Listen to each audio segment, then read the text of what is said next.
임시정부도 하나의 조직이었고 스타트업도 하나의 조직이고 기업이라는 것도 하나의 조직이고 그 조직이 목표를 달성하기 위해서 자원을 조직하고 운영하는 것을 경영이라고 하잖아요. 그런 측면에서 경영학도 원래 전쟁에서 비롯된 학문이고 그런 면에서 임시정부의 이 발자취를 더듬으면서 경영학자로서 경영학적 관점을 바라보고 또 임시정부를 하나의 스타트업이나 혹은 조직으로 생각해보면서 김구 선생님을 그 조직의 리더, 경영자, 창업자로 생각해보고 윤봉길 선생님과 같은 분을 활동, 파일럿 사업을 성공해서 사례로 생각해보는 그런 관점이 재미있는 것 같고 또 외부 투자자나 혹은 외부 정부의 지원으로서의 중국 국민당의 역할 같은 걸 생각해보는 게 재밌었던 것 같습니다. 오늘은 상하이에서 짜싱으로 그다음에 짜싱에서 항저우로 넘어왔는데요.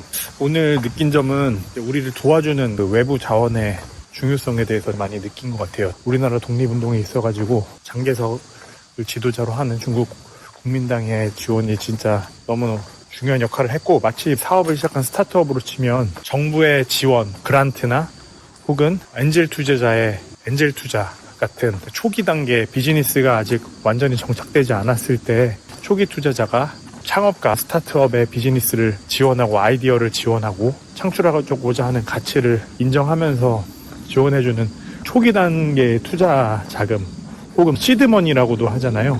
그런 역할의 중요성에 대해서 느낀 것 같아요. 초기 기업이나 스타트업이나 창업가가 자원이 부족한 단계도 있지만 정말 위기가 닥쳤을 때 정말 생존의 위기가 닥쳤을 때 외부 지원이 얼마나 중요한지에 대해서 알게 됐고 스타트업이나 창업가들에게 다 마찬가지죠.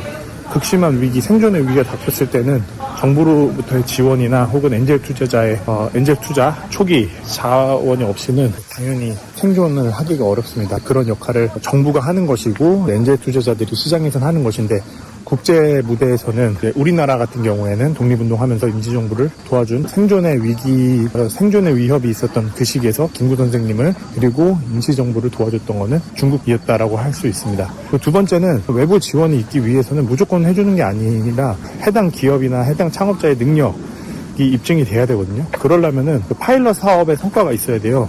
정식 사업이 아니더라도 시범적으로 한 프로젝트나 혹은 사업의 성과가 있어야 되는데 임시정부는 결정적으로 윤봉길 의사님의 홍코우공원 의거가 아주 중요한 계기였었던 게 분명한 것 같아요. 장개석 국민당 지도자가 중국 군대가 하지 못한 일을 대한민국 청년 한 명이 해냈다라고 극찬을 한 것처럼 임시정부의 활동이 윤봉길 의사의 의거라는 하나의 사건을 통해 가지고 인정받으면서 그걸 통해서 초기 지원과 자금들을 확보한 거라고 볼 수 있고 스타트업이나 초기 창업도 마찬가지입니다. 파일럿 사업이 성공을 해야지 그 성과를 보고서 정부 지원이나 투자가 이루어지는 거거든요. 그런 점들을 잘 생각해 볼 수 있는 오늘 자신과 항저우 투어였습니다. 우리나라 독립운동에 있어 가지고는 미국 선교사 같은 개인의 도움도 있지만 조직적으로 중국 국민당과 연결된 게 우리의 독립운동의 중요한 자원이었다고 볼 수 있는데 단순히 이제 중국 국민당이 우리 임시정부를 인정해주는 그걸 넘어가지고